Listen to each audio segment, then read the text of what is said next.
Hello, Student Music Network. This is your class of 2023. I'm Bridie Lonsdale, our Student Music Network Access All Areas podcast producer, and I have the pleasure of being joined today with Hope Tala. How does it feel to be a part of our class of 2023?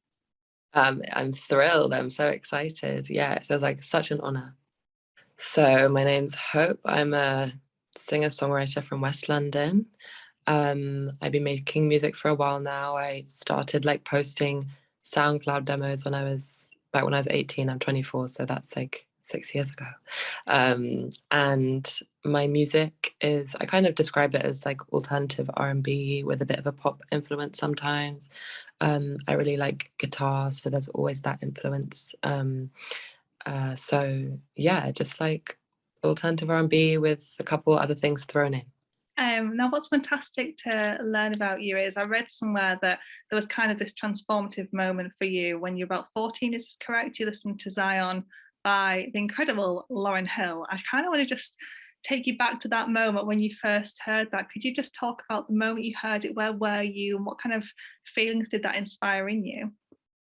Yeah, I remember that moment so vividly. So I was around 14 and I was just in my house with my family, and I don't know if my mum and I had been having a conversation about music. I really don't know what prompted it. I just remember her getting my dad's iPod and plugging in some earphones and giving them to me and just sitting me down and playing it to me. And I just had never heard anything like it before.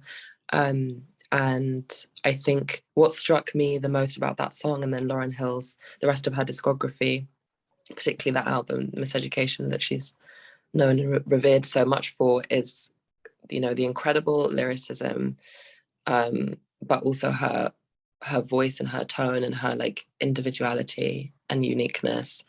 And I think she's a vocalist who kind of just lets go and surrenders in a track, which I think can be quite a rare thing. Definitely as time goes on, I think it can all start being very perfect. And I know that sometimes I'm guilty of doing a lot of takes when I'm trying to make a song perfect. And actually then sometimes I go back and listen to the first few takes of when I'm recording a song and thinking, actually, these vocals are better because they're just a bit more free. And yeah, she's just someone who I think kind of focuses more on just uniqueness and a love of the craft, and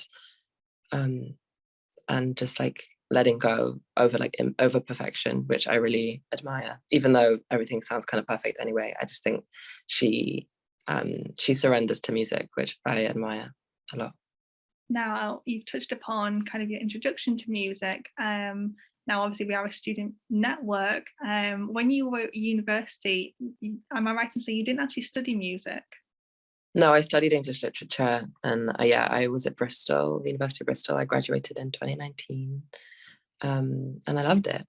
How would you say that your degree has influenced? I guess this is kind of what we've just touched upon, but so many of the students that are involved in the network, they have a love of music, but they're not actually perhaps studying music directly. But it's really interesting to see the links between how the degree subject links to this kind of passion on the Yeah. side. What have you taken away from your degree? You're still so young.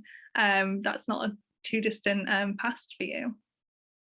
I think I took a lot of things from my degree. I think studying literature in particular is very relevant to music, and I think I just was exposed to so many writers who I hadn't read before, and was kind of learning to think critically and write kind of in a different way, obviously, to how I'm writing now. And I think actually I was writing a lot of music when I was at university, and I think in some way kind of writing in a more theoretical and academic way helped me to be more creative in my creative writing, because that kind of dichotomy was there. And I think when I did get the chance then to write in a more creative way, I really just went for it. But I think there's really something to be said about having multiple passions and being interested in multiple things, and having hobbies as well. I think I grew up always being kind of doing music. I played the clarinet growing up and taught myself the guitar and stuff, but I also was an academic kid, and I liked like I loved studying as well, things outside of music. And I don't know, I think those things can all really complement each other. And I think often when you have multiple things going on and multiple interests, it can kind of allow you to have more freedom and be more creative, like in those things separately. And yeah, I think like having just like being able to kind of go from an essay to then writing music, it's kind of like being able to have like a distraction from both of those things when they get like too intense, because sometimes it's like, okay, like my creative hobby, my outlet, the thing that I use to express myself, I love it, but sometimes it can be I don't know, it can just get like overwhelming or intense or whatever, and then I'm like, okay, I can go and do my academic stuff, and then vice versa. It's just nice to have like multiple things going on and be able to work your brain and use your brain in different ways, I think.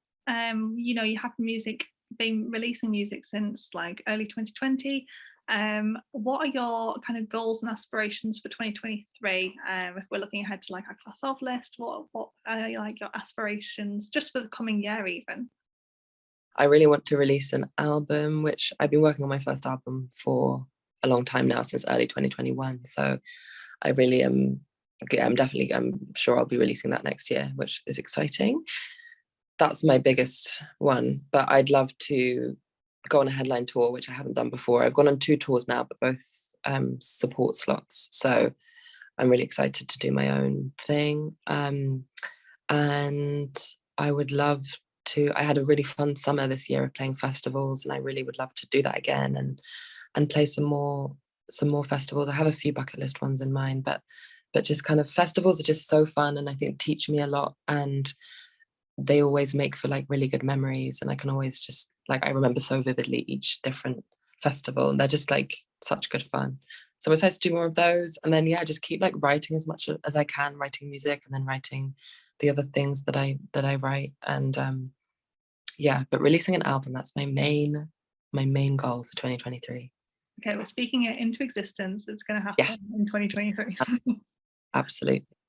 And again, just to kind of round things off here, just, you know, as I say, we are a student network. What advice would you give to aspiring young musicians, whether they are, you know, at the very start of their career, just thinking about it, or kind of, you know, taking those big leaps into their career?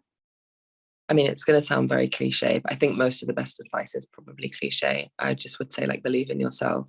And that's something that can be hard to do, I think, particularly when you're starting out. Like in my experience, that was something that I struggled with, was definitely kind of confidence and just backing myself. And I think obviously we exist in a world, in a society where like we're not lone wolves. There are a lot of people around us, and I mean, most people, if they're lucky, will have a support system, people who will kind of sing their praises and back them up and kind of and help them to kind of to help to boost them if they're feeling a lacking confidence and stuff. So I think like rely on that and lean back on that and use that, but also just I think trying to develop an inner kind of belief in yourself is really the most important thing when you're entering into something like this, doing music, even if it's just kind of for a hobby and you're kind of doing like open mics like on the side of your kind of main thing that you want to do. I think just like having fun with it and believing in yourself is the most important thing with anything, really.